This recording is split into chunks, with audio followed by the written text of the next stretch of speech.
En fait, en vrai, j'ai un téléphone greffé à mon corps. La vie, elle peut être extrêmement bien réussie sans études. La problématique, c'est que j'avais du mal à acquérir des clients. Aujourd'hui, j'ai appris beaucoup de choses, j'avance. Par rapport à ce que je proposais, c'était quelques centaines d'euros au début. Et aujourd'hui, c'est plusieurs milliers d'euros. الذين آمنوا استعينوا بالصبر والصلاة إن الله مع الصابرين. Assalamu alaikum à tous et à toutes, j'espère que vous allez bien. Aujourd'hui, on se retrouve pour une vidéo spéciale avec une invitée spéciale. Sans trop tarder, je vais vous la présenter. Elle s'appelle Raja. Raja, salam alaikum, comment tu vas? Alaykoum salam, ça va, alhamdulillah, et toi? Alhamdulillah. Merci beaucoup pour ton temps, merci beaucoup pour tout ce que tu fais autour de toi et merci d'être là aujourd'hui avec moi. Ça me fait plaisir en tout cas. J'espère que on t'a pas trop dérangé dans ta journée d'entrepreneur. Non, non, non, avec plaisir, barakallahu fik.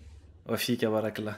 Bon, Raja, ici l'idée, c'est de parler un petit peu de toi, de parler un petit peu de ton parcours, de parler voilà, de qu'est-ce qui t'a poussé à faire ce que tu fais, que tu nous dises aussi un petit peu ce que tu fais.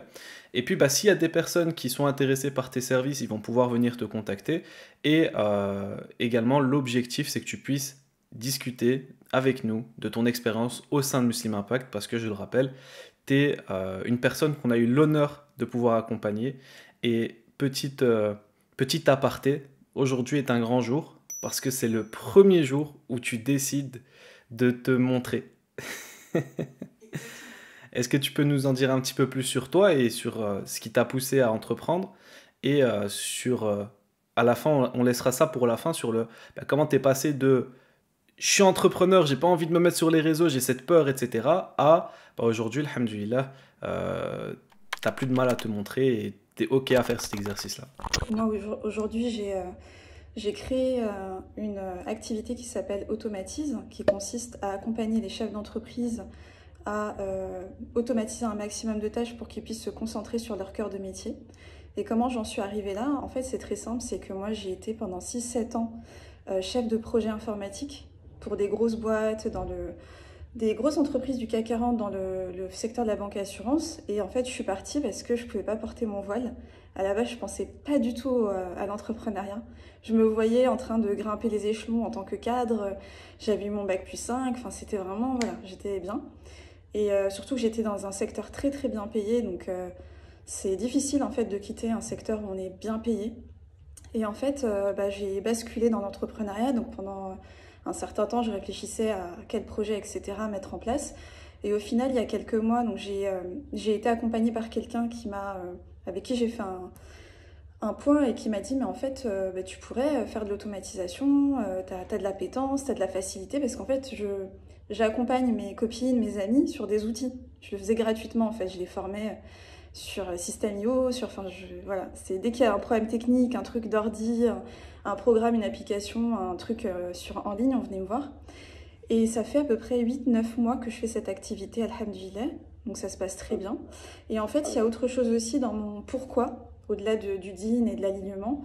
Le salariat, moi, ça ne me convenait pas en termes de rythme de travail et même en termes de projet de vie, parce qu'aujourd'hui, on est beaucoup à vouloir s'expatrier. Je me suis dit, si un jour je dois partir, il faut que je m'affranchisse d'un système où je suis dans un cube. D'ailleurs, quand on dit je travaille pour une boîte, en fait, c'est une boîte, quoi. Le mot, il est tellement... Et en fait, subhanallah, oui, il y a la notion du temps, c'est-à-dire qu'en fait, j'ai quitté aussi le salariat parce que pour moi, le temps, c'est la valeur essentielle. L'argent, on peut le récupérer, l'énergie, tout ça, mais le temps, on ne pourra jamais le récupérer, en fait. Jamais, jamais, jamais. Et le fait d'automatiser, c'est vraiment de permettre aux chefs d'entreprise de se concentrer sur leur cœur de métier, ce qu'ils kiffent, en fait, et de déléguer un système informatique toutes les tâches chronophages, répétitives, etc. Parce que souvent, les gens, quand ils passent du salariat à l'entrepreneuriat, ils étaient un peu esclaves d'un système et ils se retrouvent de nouveau esclaves d'un autre système. Et ils se disent, mais j'ai pas signé pour ça. Et c'est hyper important, je trouve, de pouvoir kiffer, de passer du temps en famille, de faire son activité, mais que ça bouffe pas tout notre temps et qu'on puisse avoir le temps de s'investir dans la Oumma, dans les choses qui sont essentielles. Parce qu'il y a le travail, mais il y a aussi ce qu'il y a à côté. Et c'est cette opportunité que je vais donner aux chefs d'entreprise. Pouvoir les soulager, en fait, et qu'ils puissent se concentrer sur le développement de leur entreprise. Ok, machallah, très intéressant. Alors je reviens juste sur un élément que tu as donné. t'as dit que t'as fait un bac plus 5. Est-ce que tu peux me dire c'est un bac plus 5 en quoi que t'as fait? Moi, j'ai un parcours un peu, voilà. J'ai commencé avec des études de tourisme et de langue étrangère jusqu'à la licence. Et moi, j'étais censée travailler en tant qu'agent d'escale, l'aéronautique, l'aéroportuaire. Ah Enfin, ouais, rien à voir. Non, ça me passionnait. J'étais fascinée par les hôtesses de l'air, tout ça. Ah ouais. Et en fait, je suis arrivée à la licence, je me suis dit non, ça me réduit trop. En fait, j'ai vu et tout, je me suis dit non, c'est pas ce que je m'imaginais. J'ai continué sur un Master 1, Master 2 à Paris 12. En fait, c'est un Master 1, Master 2 de commerce international, enfin affaires internationales, langue étrangère appliquée, anglais, espagnol, LV3 italien. Moi, j'adore les langues. Et en fait, j'ai trouvé un cursus où on t'apprend en fait à être en mode entreprise, savoir gérer des projets dans une entreprise, etc. Et en même temps avoir les langues. Donc en gros, on te forme à être un cadre avec l'orientation internationale. Pouvoir être un cadre dans une entreprise, mais bosser n'importe où. Et moi, j'adorais, hein, franchement, mes études, je les ai fait par passion. Et j'étais avec des élèves, des gens qui venaient du Mexique, de Russie, d'Allemagne. J'avais des profs à 70-80%, on avait des cours avec des profs natifs. Donc à 70-80% du temps, j'étais avec des profs qui parlaient tout le temps des langues étrangères. Et j'ai kiffé, franchement, voilà. Et en fait, après ça, ben, je suis un peu déchantée. Quand j'ai été diplômée en 2011, ben, en fait, je suis sortie de là et c'était compliqué sur le domaine, dans le monde du travail. Je voulais travailler dans le marketing et la com. C'était très bouché, les entreprises, elles cherchent un certain type de diplôme. Mais en fait, je me suis rendu compte que c'était un domaine trop féminin pour moi, avec des problématiques, parce que j'avais une amie qui était dans la com et en fait, je l'entendais pas, je me disais laisse tomber. Je répondais à des annonces, ça donnait rien. Et en fait, mon stage de Master 2, je l'ai fait dans une grande banque parisienne à Paris, et je faisais de la com chez eux, et j'étais entourée par des informaticiens, et je me suis dit, bah, en fait, pourquoi tu n'irais pas dans l'informatique? Ça embauche à bras-le-corps, tout ça, et moi, je connaissais rien, franchement, rien du tout à l'informatique, et on m'a pris, et puis je suis restée 6-7 ans. Et j'ai été formée à gérer des projets, à gérer des petits et gros projets, hein, des projets à plusieurs millions d'euros comme des projets moyens, avec des interlocuteurs. J'étais un peu un chef d'orchestre en fait. Mais voilà, mais j'ai fait mes études par passion et franchement, la langue anglaise, j'adore, les langues, voilà. Machallah. Mais ce que je retiens aussi, c'est que tu as fait des études, donc tu as fait un bac plus 5 et aujourd'hui, en réalité, tu travailles dans un milieu, dans un domaine plutôt, qui n'a rien à voir avec tes études initiales. Parce qu'aujourd'hui, tu vois, il y a beaucoup de personnes qui pensent que si tu n'as pas de diplôme, si tu n'as pas de ce papier-là, bah, tu ne peux pas enseigner ou alors tu ne peux pas te lancer dans un projet en particulier. Toi, t'en penses quoi de ça? Étant donné que tu as fait ton bac plus 5, est-ce qu'aujourd'hui, tu estimes que c'était obligatoire ou tu aurais pu faire sans? Alors merci pour ta question, parce que je vais flinguer les verrous de beaucoup de gens, je vais faire sauter des verrous. En fait, le bac plus 5, c'est bien parce que quand tu sors, tu as une petite garantie de salaire sur les grilles de salaire des boîtes, etc. Tu sais que... Parce que moi-même, sans avoir aucune notion dans l'informatique, on m'a quand même pris en tant que chef de projet directement, quand même. J'ai eu un salaire qui était déjà très intéressant et j'ai grimpé avec des gros bons, alhamdoulilah. Mais en fait, ça m'a juste aidé à bosser, à structurer, à savoir comment c'était un projet. On avait des cours de marketing, les langues aussi. Mais en fait, franchement, c'est pas... On t'apprend pas en fait à être... On t'apprend à être un bon employé qui obéit en fait. On t'apprend pas ce truc où en fait on te fait croire que t'es force de proposition, on te fait croire qu'on va te donner la parole, etc. Mais en fait t'es autour d'une table. Moi j'étais dans des réunions de phase d'études de projet, là où ça se décidait et tout ça. Bon, on t'écoute, mais en fait c'est pas... voilà quoi. À moins que t'aies une fonction hyper stratégique.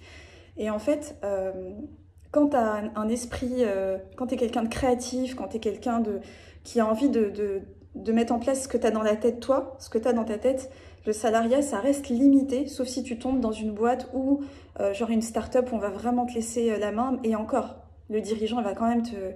Et j'avais besoin, en fait, de faire ce que j'ai envie et de mettre en place ce que moi, j'ai envie de mettre en place, moi, ce qui me correspond.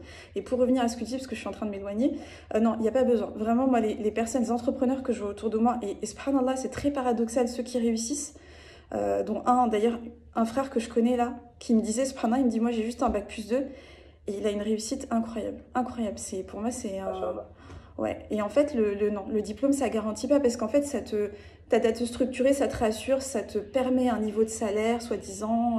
En fait, ça te donne un tampon pour que les employeurs, les recruteurs ils soient rassurés en fait. C'est comme ceux qui sortent d'école de commerce, etc. Mais en fait, non, ça t'apprend pas à être entrepreneur, ça te garantit pas un chiffre d'affaires après, ou un... Enfin voilà, et en plus, Enfin, ils t'apprennent pas à être entrepreneur. Et en fait, l'entrepreneuriat, tu peux le faire même si t'as pas d'études, et en fait, c'est encore mieux, parce que t'as pas cette espèce de... on t'a pas formaté. Moi, la problématique, c'est qu'on m'a formaté, j'étais dans le salariat, donc le salariat m'a reformaté, et quand je suis arrivée dans l'entrepreneuriat, j'ai dû faire sauter des trucs. Et je trouve que c'est beaucoup plus simple de sauter dedans, parce qu'en fait, tu dois apprendre à gérer l'incertitude, tu dois te dire, voilà, j'ai pas forcément fait d'études, bah, ça va reposer sur moi, enfin, par la grâce d'Allah qui va m'aider, mais t'as plus la niaque, tu vas moins te reposer. On nous forme un peu à être pas si autonome que ça, c'est bien, mais franchement, la vie, elle peut être extrêmement bien réussie sans études. En fait, si je comprends bien, les études, ça t'aide à rentrer dans un moule et à vraiment bien t'incorporer dans ce moule-là et avoir tous les codes de ce moule-là.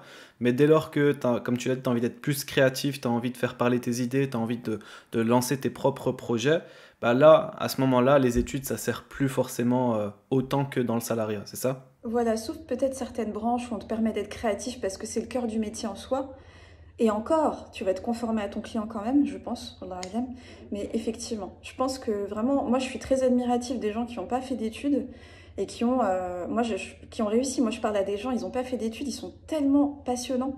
Et j'ai eu le cas de gens qui ont fait d'études qui m'ennuient à mort en fait. Et j'étais avec eux, ils m'ennuient à mort. C'est vraiment, pas tous, hein, mais voilà. Voilà, Claufik. C'est intéressant d'avoir ce retour d'une personne qui a fait un bac plus 5, tu vois, parce que moi, je crie partout autour de moi que les études, bah, si tu veux te lancer dans un projet entrepreneurial, ça sert à rien, t'as pas besoin d'études, lance-toi directement et tu vas te former sur le terrain au fur et à mesure. Mais venant de moi, étant donné que j'ai que mon bac, et après j'ai fait des études, mais j'ai jamais été jusqu'au bout, bah, ça a moins de poids que d'une personne qui a un bac plus 5, qui est passé par tout le processus et qui a fait tout ce qu'il y avait à faire. Et au final, bah, tu t'es rendu compte que c'était pas forcément les 5 années là que tu as passé derrière ton banc d'école à étudier, à écouter ton professeur, qui t'ont permis aujourd'hui d'avoir les résultats que tu as aujourd'hui dans l'entrepreneuriat. Peut-être ces 5 années-là, si tu les avais investis dans... Quand je dis tu, c'est un tu impersonnel, je parle pas de toi. Je pense que toi, tu as pris la bonne décision à l'instant T en fonction de ce qui te passionnait, parce que tu as fait tes études par passion. Mais d'autres personnes qui sont pas passionnées, qui font des études parce qu'ils pensent que derrière, ben, ils vont avoir leur vie qui est réussie, ben, peut-être ces 5 années que tu as envie d'investir dans tes études, potentiellement les mettre ailleurs, dans des choses qui te passionnent, te former, essayer, échouer, et à un moment donné, tous ces essais-erreurs, par effet cumulé, vont t'apporter de l'expérience qui vont valoir beaucoup plus que si tu avais passé 5 ans derrière un bureau. C'est mon avis, je peux ne pas avoir raison, mais j'en suis convaincu. Si je peux me permettre, à prendre quand même avec des pincettes ce que je dis, parce qu'il y a des domaines très spécifiques où il faut quand même des études, hein. Il y a des trucs vraiment, enfin, par exemple le domaine du droit, par exemple quelqu'un qui veut lancer, avocat, etc. voilà, un juriste qui veut faire des CGV à des entrepreneurs, vaut mieux qu'il ait quand même, tu vois, mais en général c'est pas bloquant. Et je donne un exemple, moi j'ai fait des études de langue, par exemple, hein, moi j'ai fait la fac et tout, je suis pas forcément bilingue, je suis anglais courant mais pas bilingue. Imaginons quelqu'un, il va avoir un niveau d'anglais de dingue. Il peut squeezer toutes les années que j'ai fait. Il va un an et demi en Angleterre, aux States. Il revient, il a un niveau de fou par rapport à moi. Il n'est pas passé par la fac, il va passer... Enfin, tu vois, c'est un exemple type parce que c'est bien la théorie, mais la pratique, elle est importante. Et je trouve que dans les facs françaises, par exemple, pour avoir été à la fac et tout, la pratique, c'est bien, mais c'est pas... faut se confronter. Et plus tôt on se confronte à la réalité, et plus c'est bien. Et ouais, il y a des gens, ils ont passé des années que moi j'ai pas passé dans des pays anglophones, ils ont pas fait les études de langue que j'ai fait, ils maîtrisent grave. C'est un exemple type. Ah, c'est clair. Je pense qu'il y a une team expérience et il y a une team études. D'ailleurs, dites-nous dans les commentaires si vous êtes plus team expérience ou plus team études. Comme ça, on va faire un sondage à la fin, Inch'Allah. Et voilà, Claude, fait qu'on va revenir sur ton projet initial. Donc, tu travailles dans l'automatisation. Tu accompagnes des entreprises à automatiser certaines tâches afin qu'ils puissent se libérer du temps, de l'énergie qu'ils vont pouvoir consacrer à leur famille, à leur religion, à leur spiritualité, à ce qui a de la valeur pour eux d'un point de vue général. Donc, ça fait 9 mois, tu nous as dit que tu t'étais lancé, c'est ça? À peu près. Tu nous as rejoint chez Muslim Impact Quand? Il y a combien de temps, tu t'en souviens? En mai dernier, ouais. Je venais en février, mars, avril. Je crois que j'avais 3 mois d'activité, 4 mois, enfin, environ. Alors, je vais te faire une petite rétrospective avant que tu nous rejoignes. C'était quoi les problématiques que tu rencontrais dans ton activité? C'était la difficulté parfois, enfin, le persona était flou. Il y avait une étude de persona qui a été faite, mais ça restait flou, c'était pas assez poussé. Donc, le persona, pour ceux qui ne savent pas, c'est les personnes que tu vas vouloir aider, les personnes que tu vas cibler, à qui tu vas vouloir vendre ton offre, c'est ça? Ouais, tout à fait. C'est vraiment la cible. Imaginons, c'est Fatima, elle a 24 ans, elle aime faire ci, elle aime acheter ça. Voilà ses problèmes, ses douleurs, ses peurs, ses désirs, ses freins. Enfin, c'est vraiment tout ça. Et en fait, la problématique, c'est que j'avais du mal à acquérir des clients. Bon, après, je débutais, mais j'avais pas la bonne méthode. Enfin, on m'avait appris qu'il y avait une méthode et une seule, un canal et un seul, et en fait, ça me correspondait pas. Et la méthode, j'ai appris aussi le closing, mais la méthode qu'on m'a appris, elle correspondait pas à mes valeurs et mon éthique, et j'avais l'impression un peu d'être un robot, donc ça collait pas. Et l'accompagnement que j'ai eu a été trop court en fait. J'ai été lâchée un petit peu trop, c'était trop court. Quand je me suis lancée au début dedans, je m'en rendais pas compte, mais ça a été trop court. Et en fait, ce que je cherchais, c'était vraiment un accompagnement de 6 mois à 1 an. Et là, ça répondait avec The Muslim Impact, ça a répondu vraiment à ce besoin-là. Parce que le temps de mettre en pratique, de recorriger, de remettre en place, de tester, etc., voilà, ça peut prendre du temps, le temps d'analyser les résultats, de rectifier le tir sur pas mal de choses dans son business. On a besoin d'être accompagné par quelqu'un. Et voilà, il y avait il y avait des choses qui étaient là, mais qui n'étaient pas... Le message était flou, le persona était flou. La méthode, elle n'était pas claire. Les moyens d'acquérir les clients, d'acquisition client, ça correspondait pas, c'était pas ce qu'il me fallait. Et là, c'est différent aujourd'hui. Alhamdulillah. Et donc, tu as parlé d'un autre accompagnement que tu as fait juste avant. C'était ton tout premier accompagnement. Donc, toi, en réalité, dès que tu t'es lancé dans l'entrepreneuriat, directement, tu t'es dit, bah tiens, j'ai envie de me faire accompagner, je ne veux pas me lancer seul, c'est ça? C'est pour gagner du temps, parce que tu vois, la personne... déjà, je sentais que j'avais pas les clés en main, les méthodes qu'il fallait, vraiment, moi, je prône vraiment le fait de se faire accompagner, parce que je pense que se faire accompagner par quelqu'un qui est passé par le chemin par lequel on passe, qui a déjà essuyé des échecs, des choses ou pas, hein, qui a déjà enlevé les cailloux du chemin, c'est un gain énorme de temps. Et moi, c'est vrai que j'avais quitté ma boîte et je pouvais pas me permettre de perdre du temps. De perdre du temps à chercher par moi-même, à me casser la tête, à tester telle et telle méthode. Parce qu'en fait, quand on se lance dans l'entrepreneuriat, on a un capital énergie, un capital motivation, tout ça, qu'il faut pas flinguer, je pense. Et quand on cherche par soi-même tout ça, on peut se heurter à des choses et on peut tester plein de méthodes et voir peut-être que au bout de la 8-9e fois, ça marche toujours pas. Et en fait, on sait pas parce qu'on a la tête dans le guidon. Et en fait, c'est hyper important d'avoir quelqu'un qui a le recul qu'on n'a pas, qui est passé par là, qui a atteint le résultat qu'on veut atteindre, voire même plus, machallah, et qui va te tracer le chemin. Certes, c'est un investissement financier. Moi, j'ai jamais eu de problème avec les investissements financiers. Quand je peux, j'investis. Et j'ai jamais regretté. Et là, franchement, je regrette pas du tout parce que, en fait, la personne vous avez ciblé, en fait. Ce que j'ai apprécié dans The Muslim Impact, c'est que on cible le problème, on donne les moyens, on trace le chemin, mais la personne, elle n'est pas non plus... je veux dire, elle fait par elle-même. On nous indique le chemin, il faut faire par soi-même. Parce que l'entrepreneur, il doit être autonome, il doit faire par soi-même, apprendre. Aujourd'hui, j'ai appris beaucoup de choses, j'avance, je suis très alignée avec ce qu'on m'a proposé, etc. Et c'est important, en fait, de se faire accompagner parce que sinon, il y a des gens qui réussissent sans se faire accompagner, mais moi, je pense à la loi de Pareto quand même. Moi, je dirais que 80%, parce qu'on voit les chiffres, les 5 premières années, c'est l'INSEE, hein, c'est pas moi qui le dis, les 5 premières années, il y a au moins 50 boîtes qui coulent, les 5 premières années après le lancement. Et la loi de Pareto, moi je pense qu'il y a 20% de gens qui grimpent et qui réussissent et 80% qui réussissent pas ou qui sont bof. Donc il faut vraiment se donner toutes les chances dès le départ. Moi j'avais pas de temps à perdre, vraiment je peux pas. Machallah. Ok, très bien. Donc tu as commencé il y a 9 mois, directement tu t'es lancé dans l'automatisation. Avant de nous rejoindre, c'était quoi tes résultats? Tu avais déjà commencé à générer des clients ou pas du tout? Alors les clients, c'était... j'avais deux clientes. Je vais pas dire de bêtises, 2 ou 3 clientes. C'était des petites prestations. Voilà, c'était mes premières clientes. Donc, alhamdoulilah. Tu vendais à combien ton offre au début? Au début, c'était vraiment bas. Enfin, c'est quand même bas. Enfin, par rapport à ce que je proposais, c'était quelques centaines d'euros au début. Je peux te donner le prix exact hein, si tu veux, mais c'était quelques centaines d'euros.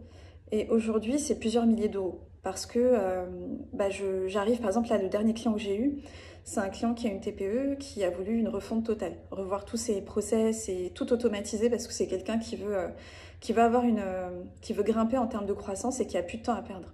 Et c'est quelqu'un qui m'a dit, écoute, enfin là, ça y est, il faut que je passe un level. Et le level, s'il faut que je le passe, c'est par l'automatisation. Et d'ailleurs, je me souviens, tu m'avais envoyé une vidéo où Sama Amar disait, parmi les 3 éléments les plus importants d'évolution d'une boîte, c'est l'automatisation. Il l'a cité en tout premier et ça m'a fait un choc parce que je me suis dit, ouais, vraiment, c'est... Et cette personne-là veut passer un level, vraiment. Il veut atteindre un certain chiffre d'affaires, il veut que ce soit fluide, il veut avoir plus d'avis positifs de clients. Parce qu'il m'a dit, en fait, les process... c'est pas top, voilà, c'est un peu manuel, c'est un peu bricolage.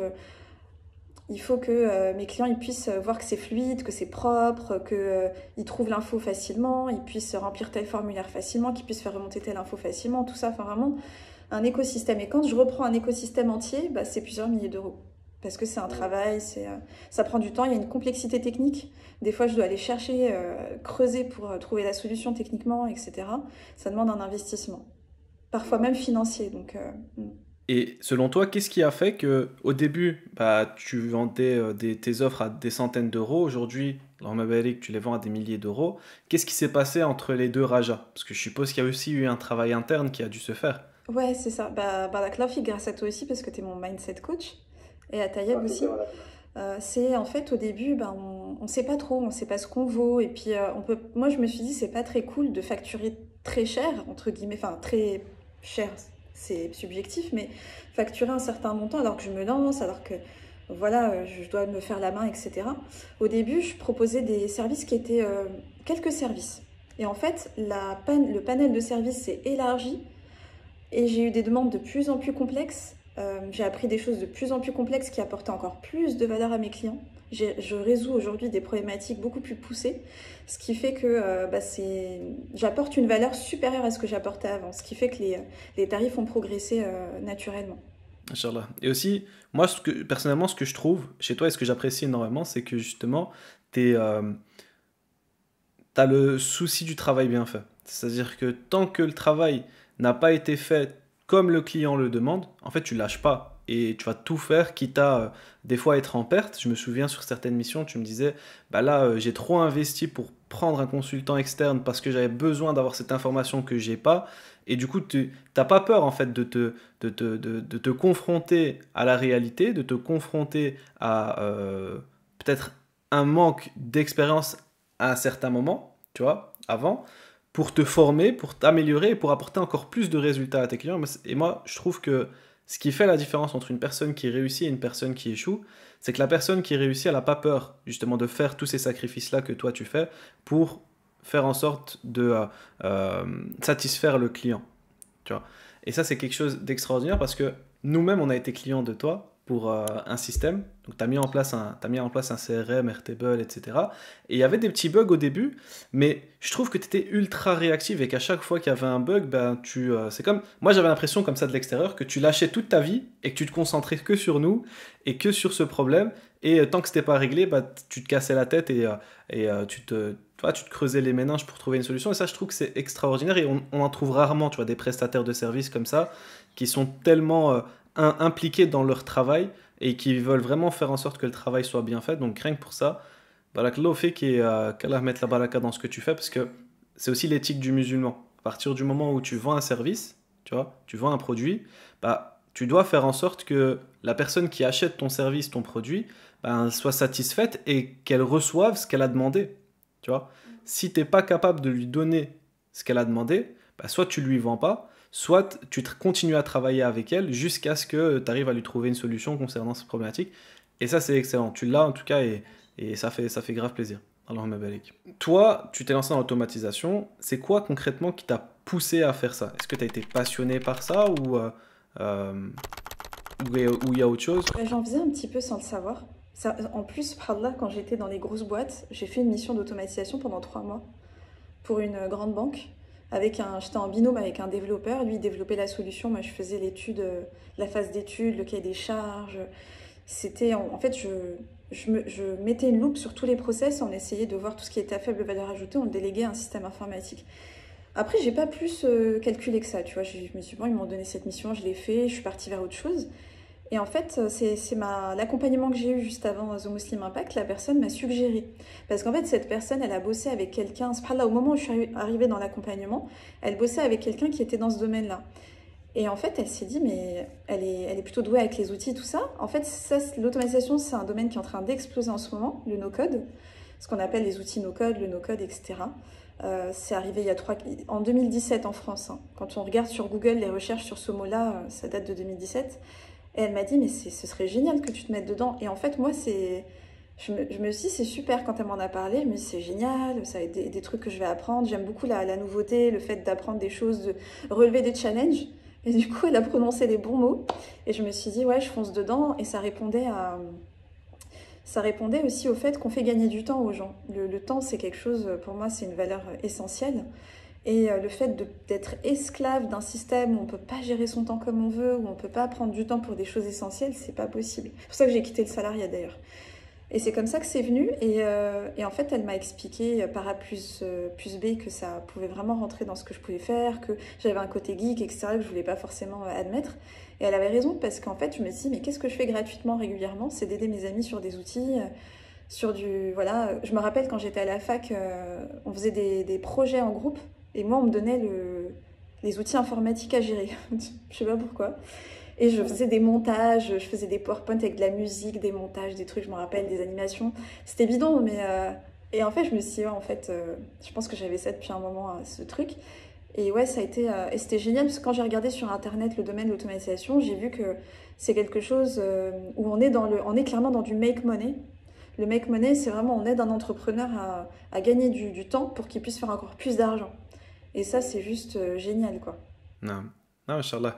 Et c'est marrant parce que au final, c'est ce que nous, chez Muslim Impact, on dit toujours lorsqu'on est amené à travailler avec des personnes ou quand il y a des personnes qui viennent nous solliciter et qui n'ont pas forcément d'idées de projets vers lesquels ils peuvent se tourner. Nous, on est spécialisé en coaching, consulting, formation ou prestation de services. Et du coup, si une personne veut se lancer dans l'une de ces 4 activités et qu'elle n'a pas d'idée, ce qu'on va lui dire, c'est commence par définir ta zone de génie. Et la zone de génie, c'est quoi? C'est ce que tu viens de dire pour toi par rapport à l'automatisation, c'est quelque chose que tu pourrais faire 24 heures sur 24, 7 jours sur 7 toute ta vie, sans que ça te prenne de l'énergie. Au contraire, quand tu fais, ça t'apporte de l'énergie. Que quand tu le fais, les gens autour de toi te disent « Waouh, mais c'est incroyable ce que tu fais », alors que pour toi, ça te paraît banal, tu n'as pas l'impression de faire un truc de fou, et que tu pourrais faire gratuitement toute ta vie. Tu vois? Donc voilà, toi qui écoutes la vidéo, si tu n'as pas d'idée, réponds à ces questions-là et normalement la réponse va te donner une idée du domaine vers lequel tu vas pouvoir te diriger pour lancer ton projet bi'idhnillah. Et c'est exactement ça par rapport à l'automatisation. Tu te rappelles, je te disais, mais c'est 2 fois rien, voilà, c'est simple, c'est machin, ces trucs, et tu me disais, mais non, mais en fait, toi, tu te rends pas compte. Pour toi, c'est simple, entre guillemets, mais pour les gens à l'extérieur, c'est un truc de dingue. Et en fait, on a limite l'impression, c'est pas qu'on arnaque les gens, mais aussi c'est tellement un truc, voilà, moi c'est, voilà, qu'on est, voilà, on se dit bon, alors qu'en fait non, ça a de la valeur, c'est un service, et même si nous on peut avoir une certaine facilité, ben... Grave. L'exemple typique, c'est, il n'y a pas plus loin qu'il y a 2 jours, je suis resté une journée entière sur une problématique d'automatisation, j'arrivais pas du tout. J'arrivais pas du tout à gérer. Et ça m'a pris la tête, ça m'a vraiment perturbé et j'ai pris énormément de temps, énormément d'énergie, alors que toi, je suis sûr, tu serais venu en 10 minutes, ça aurait été traité, tu vois. Donc c'est pour ça que pour toi, c'est facile, mais pour d'autres, comme moi, je déteste ça. Et du coup, il faut des personnes comme toi pour venir aider des personnes comme moi. C'est important, tu vois. Mais barakallahu fik. Alors, revenons du coup sur Muslim Impact. Donc tu nous as contacté il y a 6 mois, tu étais intéressé par ce qu'on proposait, etc. On t'a fait l'offre, donc on t'a proposé une offre.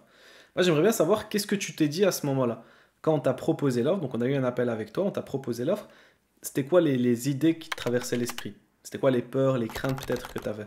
Ouais, les craintes, c'était, alors sans vouloir dire du mal des personnes qui m'ont accompagnée avant, je me disais, bon, peut-être qu'ils parlent comme ça, peut-être que voilà, c'est comme les autres, peut-être qu'il n'y aura pas forcément de résultats. C'est un peu à la mode aujourd'hui, le business coaching, tout ça. Et j'avais des craintes, j'avais des peurs, parce que je voyais que mon business, il décollait pas et que, euh, bah, qu'on m'avait promis des choses avant, que c'était pas trop ça, sans vouloir parler en mal, hein. Et en fait, là, je me dis, si ça se trouve, ça va être pareil, tu vas engager du temps, de l'énergie, tout ça, et ouais, j'avais des craintes en fait. Ok. Et c'est quoi qui t'a fait passer justement à l'action où tu t'es dit, bah, malgré le fait qu'il y a les craintes, je vais quand même y aller. Bah, c'est l'échange en fait, c'est les valeurs. J'ai pu voir les valeurs que vous aviez, la bienveillance, l'écoute, et aussi le fait que ben, vous étiez sur un résultat que je voulais atteindre. Il était déjà atteint, quasiment. Ouais, enfin, largement même, machallah. Et là, vous continuez de progresser, qu'Allah vous facilite. Et je me suis dit, bah, ils connaissent le chemin, ils savent, en fait, comment on fait. Et ce qui est bien, c'est que vous êtes assez ouvert d'esprit, vous n'êtes pas sûr, c'est telle méthode ou rien, c'est comme ça ou rien, ce que j'ai pu avoir avant. Et ça, c'était problématique pour moi. Parce que, voilà. Et j'ai vu que vous aviez vraiment bien ciblé la problématique que j'avais, avec les bons mots, et aussi le fait que bah, vous savez comment on peut décupler un résultat financier, en fait, comment on peut vraiment faire de l'argent. Tout le monde ne sait pas. C'est-à-dire, il y a des gens, ils se lancent en tant que business coach parce qu'eux ont réussi, mais ils ne sont pas aptes à accompagner d'autres personnes. Je vise personne, hein, je le dis parce que c'est une réalité, malheureusement. Et j'ai eu des retours de sœurs qui m'ont parlé sur des expériences très, très tristes. Il faut vraiment choisir avec qui on se fait accompagner, et c'est pour ça que moi je suis vraiment ravie de l'accompagnement, parce que c'est au-delà de ça, il y a une éthique, il y a de l'humain, il y a de la bienveillance, vous faites pas ça pour l'argent en fait. On a tous besoin de, voilà, on a tous besoin de faire rentrer de l'argent, c'est normal. Dire le contraire serait mentir, mais ça dépasse. Pour moi, The Muslim Impact, c'est une famille, voilà, je te le disais il y a pas longtemps, Yacine, je te disais, moi je me vois pas, faut qu'on continue ensemble, il y a un après, c'est obligé, enfin, voilà, j'espère en tout cas. Et il y a beaucoup de désillusions dans la communauté, parce qu'il y a des gens très sérieux, et malheureusement, il y a des gens pas sérieux qui viennent flinguer ce que font les gens sérieux. Et en fait, avec vous, le truc, c'est que, notamment avec Tayeb, de ce qu'il fait aussi comme activité à côté, il sait comment. Il accompagne des clients à décupler leur chiffre d'affaires. Donc, il sait comment on fait de l'argent. Et ça, ça, je me dis, bah, il sait comment me mener à un résultat financier élevé, en fait. Donc, je suis entre de bonnes mains. Et au niveau côté mindset aussi, tu vois, tu as une façon d'aborder les choses où tu vas pas juger la personne, où tu vas pas la restreindre la mettre dans une case, etc. Et c'est vrai que j'atteste, hein, Yacine est bienveillant à l'écoute, et on peut vraiment tout lui parler de tout en séance, tout, tout, tout. Il est prêt à tout entendre, et ça c'est très agréable, et on se sent pas du tout jugé, au contraire. Et on est encouragé, on est accepté. Ouais, il y a une belle énergie en fait. Ouais, c'est. En tout cas, moi, je suis très en phase et alignée. Ça m'est jamais arrivé. Allah yahfadek. Un grand merci. Qu'est-ce que tu dirais à une personne du coup qui hésite, qui a déjà eu un appel avec nous et qui voudrait se lancer dans l'accompagnement, mais qui a encore des petites craintes comme toi tu en as eu au début? Alors, si la personne elle a peur de se faire arnaquer, ce sera pas le cas. Là, je garantis. Vraiment, je garantis devant la caméra. Là, on est témoin. Et autre chose aussi, si la personne a peur de mettre l'argent, elle a plus à perdre aujourd'hui. Tout ce qu'elle gagne pas aujourd'hui, bah, c'est ça la perte en fait. Quand on met l'argent, bah, on investit, et en fait on investit, il n'y a rien sans rien. Honnêtement, on va pas se mentir. Moi au début, je pensais voilà, que je pouvais esquiver les investissements, que je pouvais me débrouiller, bricoler. À un moment donné, ça a eu ses limites. Et à un moment donné, on n'a plus de temps à perdre. Ça va très vite, les projets avancent très vite. Là, on voit même l'intelligence artificielle, ça va très vite. Et les gens s'expatrient beaucoup, les gens font des projets, il y a des domaines qui sont en train de se saturer, et il faut vraiment prendre sa place maintenant. Et si c'est juste si il suffit enfin, c'est juste quelques milliers d'euros, entre guillemets, bah, ça vaut le coup en fait. Parce qu'on gagne, c'est quoi qu'on gagne en fait? Faut pas s'arrêter à l'argent, on gagne une tranquillité, on gagne du temps, on gagne des conseils précieux de quelqu'un qui est passé par le chemin avant nous. Donc on économise des prises de tête, des crises de pleurs, des crises de rage, parce que des fois dans l'entrepreneuriat, il y a des hauts et des bas. Des fois, il y a des gens qui font des dépressions aussi parce qu'ils ont beau essayer plein de choses, ils sont au bord du gouffre. Parce que moi, j'ai eu des gens qui m'ont dit j'ai tout essayé, j'en peux plus, ça marche pas, ça décolle pas, et patati patata. Alors, c'est peut-être leur épreuve, hein, mais souvent, c'est parce qu'on n'a pas choisi les bons accompagnants, ou on n'a pas investi, ou on n'est pas dans le bon domaine, etc. Donc le but ici, c'est que des personnes qui ont peut-être des craintes, des, voilà, des peurs, bah, qu'ils puissent voir que, alhamdulillah, effectivement, nous on fait rien en réalité, juste on fait les causes, c'est Allah Azza wa Jal qui met les faits dans les causes, que, alhamdulillah, bah, derrière il y a du résultat et que même s'il n'y a pas de résultat, dans tous les cas il y a une garantie qui est là, qui fait que si tu n'as pas de résultat, bah, tu peux récupérer ton investissement derrière. Mais franchement, si je peux me permettre, hein, c'est normal d'avoir des craintes de ne pas avoir de résultats. Bon, en tout cas, moi j'en ai eu, pourtant c'était difficile pour moi, etc. Et je continue de progresser parce qu'en fait, faut pas croire que ça va arriver comme ça d'un coup. Il y a des paliers, on passe des paliers. C'est connu que bah, de 0 à 2K, c'est un palier, de 2K à 5K, je crois, c'est un autre palier. Donc il faut faire sauter des verrous et il faut être patient. Mais voilà, c'est vraiment, en fait, c'est par palier et il faut se faire accompagner. Et en fait, on a plus à perdre à ne pas se faire accompagner qu'à se faire accompagner. Non, tu as totalement raison. Tu as totalement raison. Faut de la patience, il faut les bonnes stratégies et faut également, en mon sens, avoir une oreille à qui on peut tout dire. Et ça, pour moi, c'est le plus important parce que quand j'ai commencé, j'avais pas cette oreille-là et ça m'a beaucoup frustré. C'est pour ça que ça me tient à cœur de ne pas être dans le jugement, d'être vraiment dans la bienveillance. Étant donné que moi-même, je suis passé par les pires pensées et les pires, tu vois, les pires situations psychologiques, bah, alhamdulillah, j'arrive à comprendre des personnes qui passent par la même chose et c'est totalement normal. Alors, dernière question, Raja, avant de te quitter. Au début de l'appel, j'avais dit que c'était une grande première aujourd'hui, que voilà, c'est la première fois que tu te montres comme ça sur les réseaux sociaux, sur une vidéo YouTube. Généralement, tu as toujours un petit avatar. Bah, moi, j'aimerais bien savoir, c'est quoi le cheminement par lequel tu es passé, psychologique, pour arriver à ce niveau où tu es OK à te montrer et à voilà, partager ta lumière au monde. Bah après, pour l'instant, je sais pas si je me montrerai beaucoup sur Insta, mais pour des vidéos comme ça, j'ai décidé de me montrer pour des podcasts aussi. En fait, je me suis dit, c'est vraiment dommage parce que c'est une opportunité qui est, bah, ça peut aider des gens. En fait, je me suis dit, voilà, si tu te montres, à la limite, même pour cette vidéo-là, c'est pas grave, parce que ça va aider des gens. Le visuel, c'est important. Il y a peut-être des femmes à qui ça va parler et j'aimerais vraiment impacter un maximum de femmes, leur dire qu'elles peuvent réussir, qu'il faut pas qu'elles aient peur de se lancer. Et en fait, ça peut faire peur tout ça, mais il faut vraiment se lancer pour pas avoir de regrets. Je pense que le pire, c'est de finir ses jours avec des regrets. J'avais lu un livre, je sais pas si tu le connais, c'est Les 5 regrets en fin de vie. Non, je connais pas. C'est une personne qui a accompagné des personnes en fin de vie et en fait, elle avait vu qu'il y avait des regrets. Enfin, des listes de regrets. Et je me suis dit, non, je vais pas finir comme ça avec des regrets sur mon lit de mort en me disant, t'as pas fait ci, t'as pas fait ça, alors que tu pouvais. Et franchement, moi, j'aimerais vraiment, vraiment influencer un max de femmes et qu'elles puissent se reconnaître et se dire je peux faire à mon niveau, dans mon domaine, etc. Donc c'est pour ça que j'ai pris le pas pour me le montrer, même si c'est pas évident pour moi. Et il y aura sûrement d'autres podcasts où je me montrerai. Voilà, donc ça a été ça en fait, tout simplement. Que les gens puissent mettre un visage aussi, parce que voilà, des fois c'est vrai qu'on a envie de mettre un visage. Donc je me dis c'est pas méchant. Inch'Allah, c'est le début de grandes choses. Moi, je pense sincèrement que il devrait y avoir plus de femmes qui se montrent sur les réseaux sociaux de la communauté. Pourquoi? Tout simplement, comme tu l'as très bien dit, pour être des modèles de réussite et des figures d'inspiration pour les jeunes femmes aujourd'hui à qui on dit bah, ta place c'est à la cuisine, ta place c'est ci, ta place c'est ça. Bah, le fait de voir qu'il y a des femmes entrepreneurs qui sont là et qui se montrent et qui sont fiers d'elles et qui sont fiers de ce qu'elles ont accompli, bah, ça donne de la force et ça peut motiver et ça peut créer un réel mouvement positif au sein de la communauté parce qu'on a besoin d'hommes qui entreprennent, mais on a également besoin de femmes qui entreprennent pour justement créer un monde meilleur, bi'idhnillah. Et je voulais dire aussi, c'est vrai que je fais pas mal de projets, je suis présidente d'une association dans le domaine du social, et pareil, j'encourage vraiment les femmes à monter leurs projets, c'est-à-dire souvent on va attendre, enfin si je peux me permettre parce qu'on sort du sujet, mais souvent franchement on attend de se greffer à quelqu'un, on attend que les autres fassent, etc., ce qui est normal, hein.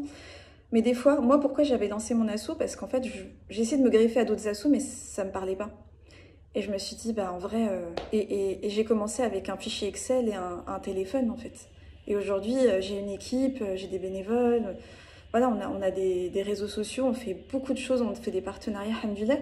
Et c'est un projet aussi où j'encourage beaucoup de femmes et franchement, vous ne pourrez être que fiers de vous, vraiment, vraiment, vraiment, et faire des choses qui vous tiennent à cœur, qui viennent nourrir vos besoins, vos valeurs. Donc même dans l'associatif, c'est tout à fait possible d'être femme et présidente d'association et d'avoir une équipe et de gérer des actions qui impactent la Oumma sur des sujets que peut-être personne ne veut prendre ou des sujets où les gens, souvent les gens ils font leur vie, etc., ils n'ont pas le temps. Mais s'il n'y a pas d'autres personnes qui prennent le temps d'aider la communauté, ben on va nulle part en fait. Barakallahu fik pour cette petite parenthèse qui est très très importante. Mais en tout cas, Barakallahu fik, Raja, pour ton temps, pour ton énergie, pour tout ce que tu as pu apporter lors de cet appel.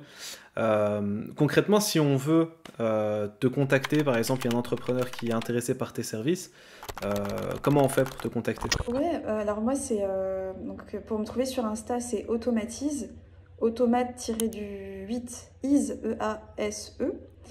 Je suis sur Facebook, voilà, mais c'est principalement Instagram. J'ai une chaîne YouTube et j'ai une fiche sur Google, My Google Business, donc on me trouve sur Google.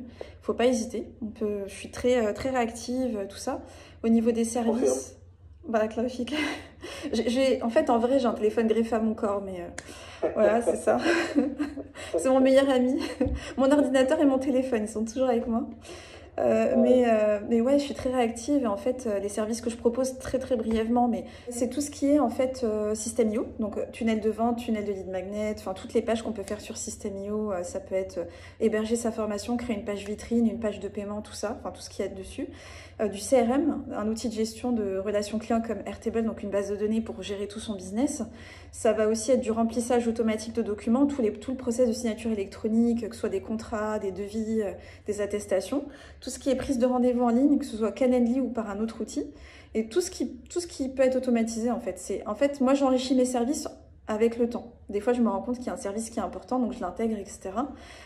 Donc n'hésitez pas vraiment à poser des questions, tout ça. Et puis même si vous ne savez pas si c'est fait pour vous, vous pouvez prendre un appel diagnostic, il est gratuit. Et en fait, l'avantage de cet appel-là, c'est que vous avez un regard extérieur sur votre business. Et en fait, vous ressortez avec un plan d'action qui soit mis en place avec moi ou pas. Mais déjà, ça vous ouvre les champs des possibles et ça vous clarifie l'esprit en fait. Donc n'hésitez pas.